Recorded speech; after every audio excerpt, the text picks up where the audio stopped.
But I want to stay on that just for a minute. If there is a lot of fires, is that an indication that there aren't enough of these alignment conversations going on? Yeah. Okay. Absolutely. So maybe that's one of the antidotes we haven't built resiliency into our organization, right? How do we actually handle these? I mean, are we firefighting or are we in fire prevention mode?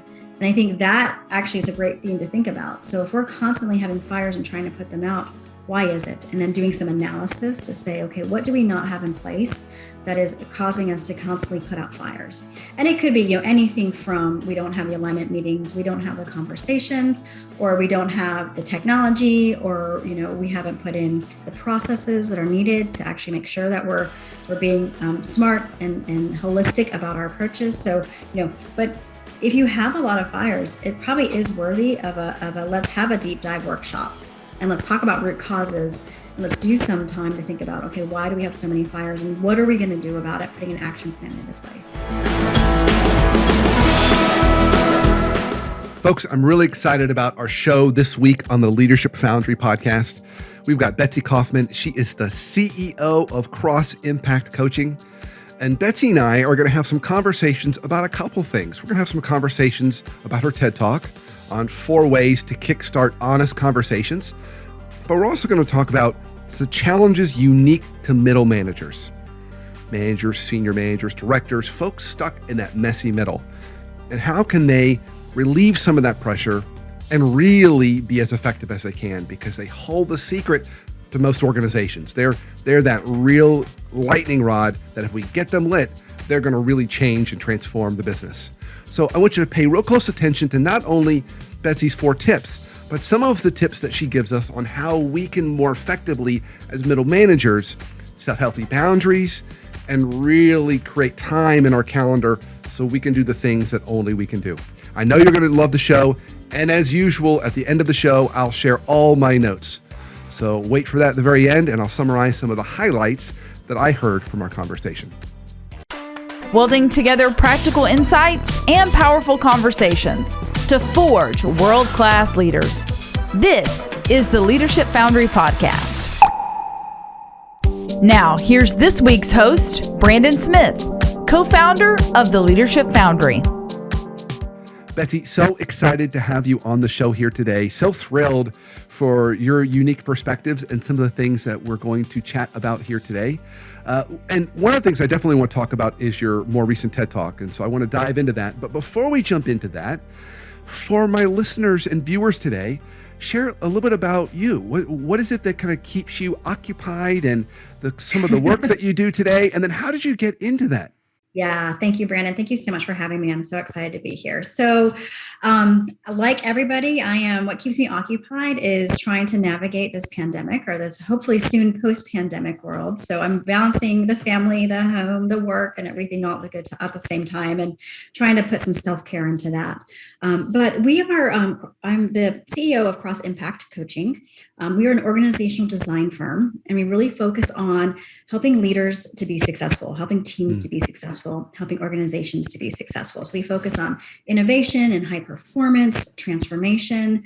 And I got into this kind of in like a really interesting divine intervention, intentional intervention, however you want to look at that way. But I started off in the project management field, and I've been doing that for a while. And then I had somebody tap me on the shoulder and said, hey, do you want to try the Agile thing out? Right. My background was in technology, software technology. And so I did.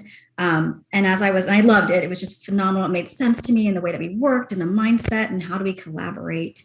And as I got more into that Agile space, I found that I was getting tapped on the shoulder by leaders to come help work with them and to help them to figure out how do we navigate new ways of working and how do we help our teams develop and become more collaborative and more transparent.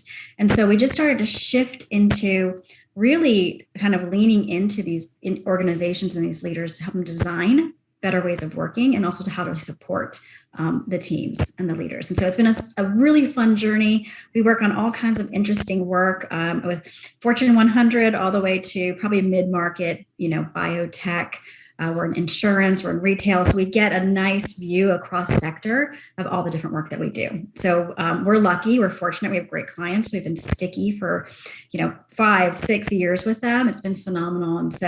And post-pandemic, we're still doing great and we're having a lot of fun, getting challenged every day by the complexity of what these organizations and leaders are faced with. That's fantastic. I love the emphasis on helping them work better together and collaborate. And that was always hard in the first place. I think you add another virtual spin on it and you add issues with supply chain and all the other stuff. And boy, does that put a lot of strain on collaboration and alignment. So I think the work you do is so meaningful and powerful. Thank you. Yeah, it's fantastic. And I don't know that enough organizations put an emphasis on it to say, okay, how do we design and how do we operate better so that we are more efficient and collaborative and aligned and transparent in our ways of working? So I want to talk about something that ties into this, but at a more micro level, and that is your TED Talk. Yes. So your TED Talk on 4 tips to kickstart honest conversations at work. I would love for you, if you're comfortable doing it, sharing some of the highlights of that talk with the listeners today, because I found it just to be very practical and useful and something that all of us can take away right away and apply. Absolutely. Yeah. So it's funny how the TED Talk came about. I was coaching in one organization. I was actually coaching one-on-one coaching a set of leaders, and they all work together, right? And being a one-on-one coach and coaching kind of a group of leaders, you've got to really do some self-management, right? Because you're finding things out about the different leaders. And the theme that kept coming up in all of my sessions was about, I just wish I could have said that out loud. I just wish I could let them know that this was happening. I just wish that there was this awareness that I could speak up in this meeting. And when I was in person with them, I realized, I would watch the room and there were things that were happening in the room behind the scenes that weren't being said, right? So people were sending text messages and you can tell, you can see it. You can see when somebody sends a text message to somebody else in the meeting. Now that we're virtual, it's a little bit harder, but it's not. If we all have our cameras on, I can actually start to figure that out. So I started to challenge these leaders to say, well, why are you not bringing this up in person? Why do you not want to talk about it? And it really came up to, okay, we need to start to have these honest conversations together in front of each other instead of behind the scenes, right? Instead of behind the scenes with their coach or behind the scenes at what used to be the water cooler, but now has become, text messages and Slack channels and Teams chats and all of that stuff. So I submitted that into TED and, it came down to the 4 tips, right? And the first tip, what really comes out is like, do you have the courage and the confidence to speak up? So that's the first tip is, how do you find that courage and the confidence? Because you're usually thinking something and you want to say it out loud, but it's having that and being able to say, okay, I am going to say this and I'm going to put myself out there because I want to make sure that what I'm saying actually moves the organization forward. So that's the first tip. The second tip is to understand your intent, right? So make sure that you're coming from a place of positive intent. By saying this, what am I hoping to achieve? And I think, a lot of times we just kind of will speak and blurt it out and it doesn't make, okay, did I really want that to land the way it did or not? So there is intent there. And you want to make sure that you understand your intent of why you want to speak up, why you want to say this, why is it important that the group hears it and say it? The third tip is to not sugarcoat, right? Be very, very, have facts, be direct, and just put it out there. More often than not, and I live in the South, you live in the South, so we sometimes dance around what's going on or the topic, but it's really understanding, okay, what am I trying to say? How do I deliver this message that it lands? And I'm not sugarcoating it, but I'm also empathetic to the receiver or the group of the receivers, right? And then the fourth tip is to really come in with seeking a solution. So it's one thing to say, okay, this is happening, and then walking out of the room. And, it's like mic drops all the time and things like that. So how do we also make sure that once we put that out there, we work together to seek a solution so that we walk out of the conversation with a go forward plan or at least a path or a direction, as opposed to we're never going to make this delivery date deadline, and they just leave the room, right? And I've seen that happen more often than not. I mean, it's easy to be the person that loves to throw the grenades and walk away. But at the end of the day, and I hate to say that's actually not probably the best thing to say right now in the world that we're in, but we see that in the workplace, right? We see people coming in and causing all kinds of havoc and then walking out or leaving or turning off their cameras in the Zoom meeting. So what is the solution that we want to come with? We see something, we want to say it, but we also want to have a solution. So I love those four: that courage, that intent, not sugarcoat, and then seek a solution. Do you find one of those is more challenging for others? Is there one that we would really want to hone in on and say, that's the one we want to unlock, or that's the one that really holds people back the most? I think it's the first one, honestly. I think it's the courage and the confidence, because does your workplace have the culture that allows you to say these types of things? As a leader, if you're a leader, how am I going to respond when one of my employees comes to me that tells me that we're not going to meet that deadline? Am I going to react and freak out on them, or am I going to actually listen and lean in and learn what's going on? So I think that I think number one is really the most, and it is about culture, right? It's about the workplace culture, as well as internally, intrinsically, do you have that confidence to actually bring it out? So those I think that's the biggest one that I would say that people struggle with the most. Great segue into something that you and I both have a passion for, that I think would be something for us to spend some time on today. And that is those leaders who sit in the messy middle inside the organization. Maybe they're manager level, senior manager, maybe even director, could even be senior director, but they're not quite at the top, but they're also not quite at the level where they're doing all the work. They sit in the middle. So there's pressure from lots of different directions. Yeah. I would love to get your perspective on some of the challenges that group in the messy middle faces, and how we can kind of equip them with skills to help them deal with some of those pressures. And one of the ways is what you just shared, these tips to kickstarting more of these honest conversations. Right. But I would love your perspective on some of the other ways we can unlock that group, because it's such an important group. Yeah, I feel like that group is probably one of the most critical groups to any organization, right? Because they're very powerful, right? They can actually make or break any transformation or any initiative that you're trying to roll out. And I've seen it happen firsthand. That group has the power to take something in a direction, to say, yes, we're going to do it, or say no, to be resistant. They have the power to partner across their organization or not. How they navigate these situations really dictates not only the downstream and the managers that report into them, but also the upstream. And so if you don't focus on that group and really get them working together and figuring out how to be good leaders and how to help to move initiatives forward, right, they can stop things dead in its tracks. I've seen it happen over and over. We used to, some of my peers have called it like the frozen tundra. Like if we could just get that middle to move, we actually would have more progress. But if you think about this role or this group, and I know I have this hand thing here. It's almost like they're sitting in a box, because they've got their leaders that report up into them, right? And they're working there.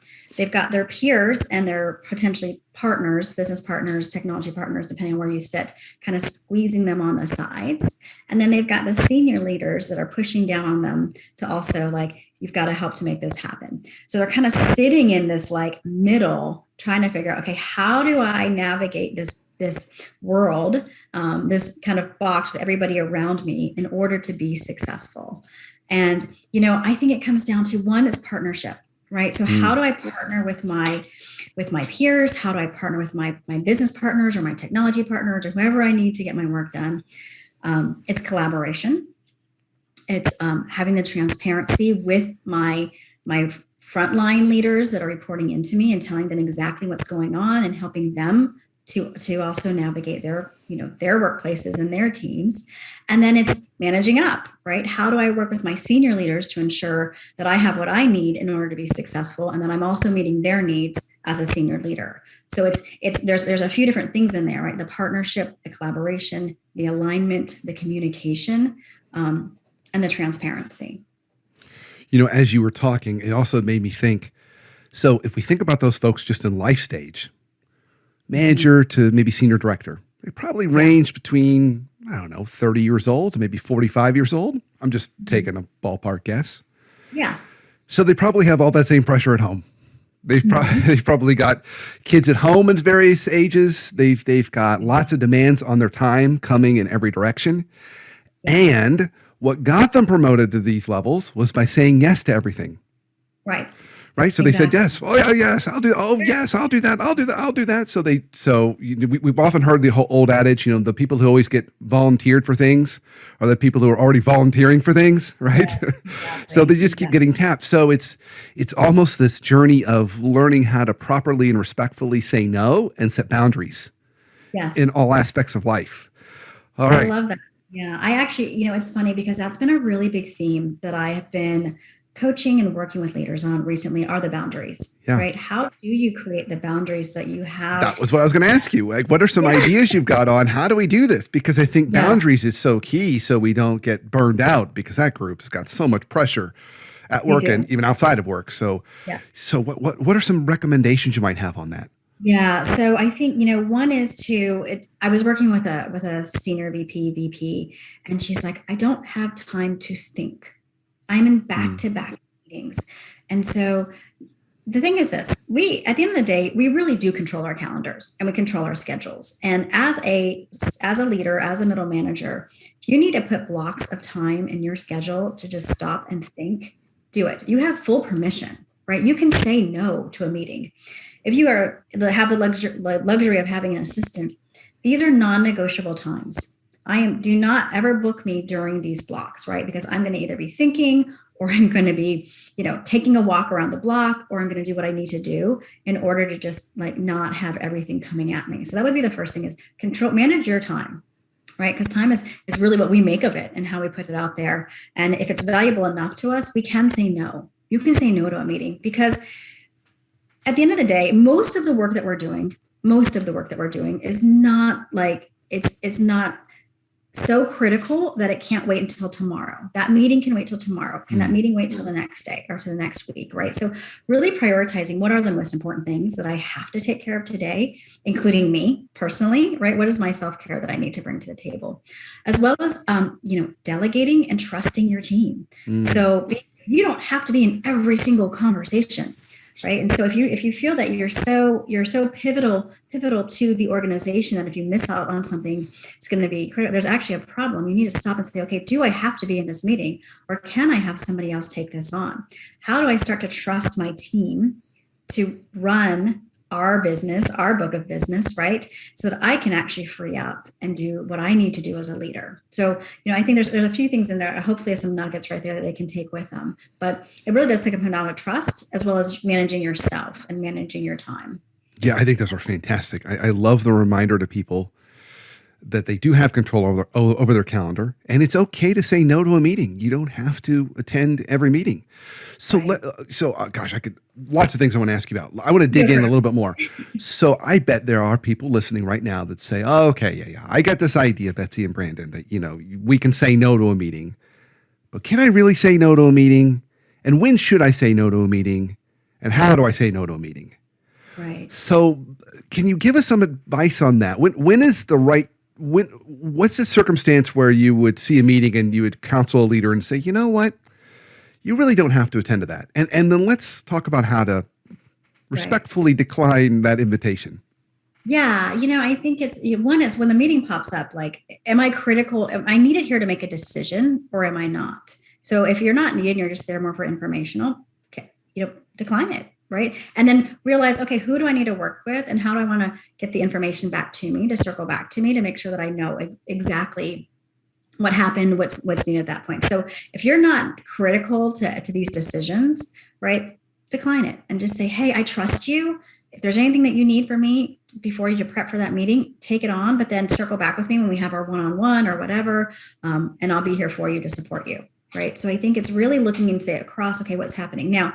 Is there a senior leader saying, hey, I need time with you. I need to be on a call with you. Okay, let's figure out, probably maybe need to be there, but do I really, right? Am I that critical? So it's looking at the criticality of the event and really look at yourself to say, okay, do I have to be the one that takes care of this or can somebody else be there to take care of it? And it's making those decisions, right? And there may be some that you just can't get out of because they're, demand performance. And, you've got the senior leaders saying that you have to be here, you're a director or you're this, and all hands are director, all hands. Of course, you're going to be at those meetings, but really look at everything else. I had one of my senior leaders had one-on-ones he had a pretty large team and he would have them every week. just one-on-one after one-on-one. And he's like, I'm so fatigued. And at the end of the day, these are really just kind of updates and just giving me information. And while I want to stay connected to my leaders and my teams, I don't think I need to do it every week. So he scaled him back to once a month. And he told his team, listen, if you need me, you know where to find me. We'll put time on my calendar, but we're not going to meet every week because I trust you to do your job. And if I didn't, I wouldn't have you in this role. So I think it's definitely having that mindset to say, do you have the right people in their roles as well that can help you and support you as a leader, and making sure that you do. And if you don't, you might want to take a hard look at that or figure out what development opportunities you need to put in place for them. Yeah, that's beautiful. I love that. And I also love that the way you even talked about, you did it subtly, but I would want to attend to it because it's such an important point. Maybe you don't need to be in that meeting, but this could be a great development opportunity for someone on your team. You could platform her or him, and they get to now share some updates on what's going on with a group of other leaders. And they get that presentation skill that they can hone and refine. So ultimately, one day they could sit in your seat when you get promoted. So it's so funny. I often ask my leaders that. I go, who's your successor? Who's going to take? I bet no one has a good answer to that these days. Very few do, because they're like, I don't know, and I'm not sure, and it could be this person. I'm like, well, then let's pick one or two and make sure that you're spending the time to develop them. Because do you want to be in this role forever, right? One, if you do, okay, it's not fair to the people that report into you, right? You can move laterally, or you can move up. But who is your successor, and how do you make sure that you have 1 to 2 folks that are tapped and are starting to play that role? Allow them to start to play that role and really let them show up, because you might be surprised what you get when you kind of let go a little bit of the reins. Yeah, I think that's great. I think that's so true. Something else you mentioned about carving out time in your week, in your calendar, just to reflect, think, plan. Have you found certain windows of time that are just better for leaders to try and grab? I mean, is it Friday afternoons? Is it Monday mornings? Is it before the day starts? I'd be curious if there's some kind of pockets that you think are just better. Yeah, I mean, I think, honestly, it comes down to each person, how they operate, right? Because we're all kind of wired a little bit differently. I know for me personally, I love to do my creative work in the morning. I'm just much better when the day is starting and I can actually dig into something and not turn on all my emails. I mean, it's hard to do. Again, a lot of self-management, don't let everything ping at you and come at you. But how do you take that time to really just get quiet and think and prepare? I have another leader that I work with who I really respect. She's phenomenal. And she does all of her best work late. So she's actually, unfortunately, she's doing it later in the day and in the evening, but it gives her time to be quiet and to think and to prepare for the next day. And she heads into every single day extremely prepared and ready to go into that day. So I think it's figuring out what is the right rhythm for you, right? And we're all global now, so that's the other thing is, do I have team members that are coming at me early in the morning in the US because they're trying to end their day? It could be midday. Do you block from like 11 to 1 just to say that's a great block time for lunch and for thinking and for I don't know about you, but it's getting beautiful here in North Carolina, and I go for many walks, and I actually come up with so many ideas, and I'm so creative when I can step away and I can kind of look around and look up and see what's going on in the world. And then my mind starts to work differently because I'm not so heads down in my computer working on stuff or in meetings. So I think finding that sweet spot for each person's a little bit different, but find it and then block it and then put the guardrails in place to actually make it happen. That's, I think, the real piece of it is, how do you make sure you make it happen? Because you can put the block on the calendar, but those blocks will move all the time. Because I've got to meet with you. It's critical. It happens all the time. So you've got to have that rigor to actually block that. Well, and I think you make a really important point there too, and hold your boundary. Because the boundary's not a boundary if you just let someone ride over it. And that was just a fun little conversation. That's not a boundary. I know. It's a great idea. I love it. It looked great on my calendar and it went away. It's funny because I have an assistant and she was asking, she said, so-and-so really wants to meet with you. Can they meet with you during this one time you have that's like hold time, don't book? And I said, no, it's hold time, don't book. Right. But it takes, and this is somebody that I did want to meet with. I'm like, okay, let's figure out, let's get creative. Where can we meet with them differently? Right? Yeah. Where do we look at this? But I need this time because that is the time that I do a lot of my my either business development work or my writing or my preparing for a keynote or something like that. So you can't take that time away, or else I'm going to lose it, and then I'll be gone for the day. Well, and the minute you say, okay, this one time, now all of a sudden, every other time you offer that in the future, it's up for grabs. It's up for a conversation. Right. So, and then I'm not being consistent in how I work as a leader either. Then she thinks, oh, I can probably fit this person in because she did it with that person. Right. So as a leader, I also need to be consistent in my behavior and my actions so that people can, understand and they can reciprocate. If I was a leader and I have multiple team members, I'd want them to do the same thing. Block time, development, or, whatever you need to think, whatever you need for heads down time, block time. And you can tell me no, that's my thinking time. I can't have that meeting with you. And I should respect that as a leader. Amen. Amen. So because one of your areas of expertise is kind of organizational design and how to kind of facilitate collaboration and alignment, I would be just remiss if I didn't ask you, have you stumbled upon or designed any real best practices for keeping organizations really connected and collaborating well today? I mean, are there certain, I don't know, stand-up meetings once a week or some other kind of a, regular rhythm or process that will help keep, even just departments talking? Because so often I find, because time is everyone's most precious resource and everything's urgent all the time, everyone's defaulting to firefighting and they just stay in their own little department and there's not as much connection. So I'd be really curious what you've discovered and what you've put in place with teams that has worked well. Yeah, I think, you actually said it. It's having a regular cadence, right? So what is that regular cadence to actually stay in touch with each other? If it's a quick 15-minute stand-up once a week or once a day, I know one of my CIOs, she meets with her team for 15 minutes every day, like right around 11 or 12, just a quick touch base, what's happening, what's critical, what's hot, what's on fire, what's not, what's good. That way they're staying in alignment with each other, but it's not a huge time suck, like an hour or 2 hour meeting, right? But finding a cadence. So every quarter we're going to meet and we're going to talk about this, whether it be the strategy, how are we moving forward on our goals? Are we meeting our, whatever our numbers are, or whatever it is that's important to us? And then every month, do we have a cadence? Every week, do we have a cadence? So when those times are also blocked on your calendar, that also helps say, okay, I know that I'm going to be updated and I know it's going to be at these intervals. And I know we're going to stay aligned and we're going to collaborate. So I think it is getting into that regular schedule and just keeping with it. Again, it's how do you keep with it and how do you not let it go? Because all of a sudden, we've got a fire and we have to go fight it. So yeah, we have a fire, but let's still have this meeting because it's important. I've had more meetings where we've got all these workshops and all of a sudden they get canceled because, oh no, we've got a fire. Okay, well, let's talk about this. How many fires? If you have a lot of fires, we should probably address that as well. But that's a whole nother podcast that we'll talk about later. For sure. Yeah. So, but I want to stay on that just for a minute. If there is a lot of fires, is that an indication that there aren't enough of these alignment conversations going on? Yeah. Okay. Absolutely. So maybe that's one of the antidotes we haven't built resiliency into our organization, right? How do we actually handle these? Are we firefighting or are we in fire prevention mode? And I think that actually is a great thing to think about. So if we're constantly having fires and trying to put them out, why is it? And then doing some analysis to say, okay, what do we not have in place that is causing us to constantly put out fires? And it could be, anything from we don't have the alignment meetings, we don't have the conversations, or we don't have the technology, or, we haven't put in the processes that are needed to actually make sure that we're being smart and holistic about our approaches. So, but if you have a lot of fires, it probably is worthy of a let's have a deep dive workshop. And let's talk about root causes and let's do some time to think about, okay, why do we have so many fires and what are we going to do about it? Putting an action plan into place. Mm-hmm. I think that's fantastic. Well, Betsy, this has been great. I ask all my guests this question on the Leadership Foundry podcast.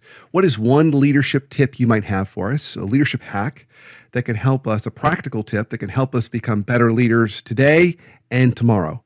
Any particular, step that we could take going forward that would help us?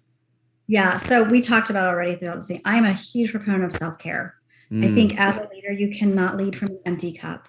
So what can you put in place today to ensure you have the right balance between work and life? So if it is blocking time on your calendar, if it's ensuring that you get up and take a walk, when you go on vacation, turning off your phone, turning off your email, because however you come across as a leader, your team members see that, right?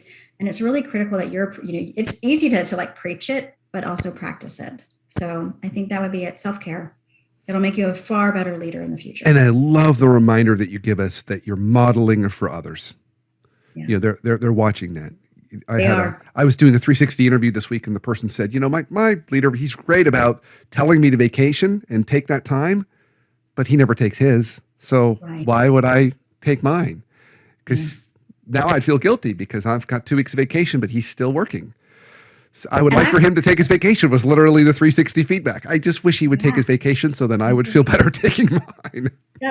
Because but to your point, or to this person's point, like they feel guilty if they don't respond on vacation. Well, the leader probably doesn't want them to respond, but it's like, well, wait a minute, is that going to actually be a detriment to my performance if I don't respond because I was on vacation? Yeah. So for sure, absolutely practice what you preach for sure. This is great. Well, Betsy, if people want to learn more about you, follow you, reach out to you, where are places they can go? Absolutely. So crossimpactcoaching.com is our website. We've got all of our goodness on there with the one-on-one leadership and the team development, the organizational design. You can link in with me at Betsy Kauffman. And then, of course, the TED Talk, TED.com. Just search for my name, Betsy Kauffman, and learn about the 4 tips for honest conversations. I mean, I did it earlier today, too, just to review the TED Talk again and just typed in Betsy Kauffman. It's a TED Talk right there. Just so simple to find. So simple. It was such a fun experience. If anybody's thinking about doing it, I say go for it. There's so many ideas out there that are worth spreading, and just takes courage to put one out there and see what happens. So we're really exciting. Well, thank you again for all the good work you do in the world, and thank you for all the great advice and tips that you're providing all of us today. We really, truly appreciate it. I know my listeners have become better leaders today just by listening to you. Great. Thank you. Thanks for having me. I appreciate it. So I told you that was going to be a really good conversation and very practical. And that's what we really try and do here on the Leadership Foundry Podcast. Give you practical tips and tools to help you become a better leader. So first practical tip, she gave us those 4 tips for having better conversations. She said, you've got to come in starting with courage. And when I asked her later, what's the most important one? She said courage was number 1. Courage. What's our intent? That was number 2. What's our intent of the conversation? What goal are we trying to come out with? Number 3, don't sugarcoat. And what she meant by that was, it's not that we're being rude or gruff. She's saying, come with data, come with facts. Just be very honest and direct about what's going on. As my good colleague and co-founder of the Leadership Foundry would say, Randy Hain, be candid. And then the last one, be solution-oriented. What are some of the solutions that we're trying to bring to the table to help improve that?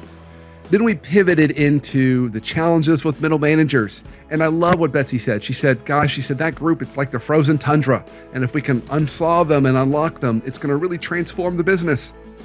And she said, we really want to help them develop the skills for partnership, alignment, and collaboration. And then specifically, we talked about the challenge for that group to set boundaries. And so we went in the path of boundaries and we said a couple things that they can do, a couple of things you can do. First, find space in your calendar for time to think and plan. We need to carve that time, and it's only a boundary if we protect that time. So that's the first. Second, it's okay to say no to a meeting. It is okay to say no to a meeting. You don't have to attend every meeting.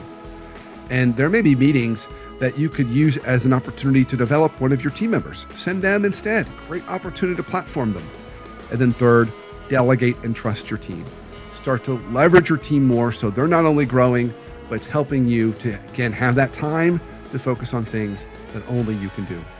And then finally, at the very end, we talked about issues around fires. And she said, fires are the equivalent to misalignment. If we have fires in the business, we need to find more ways to align.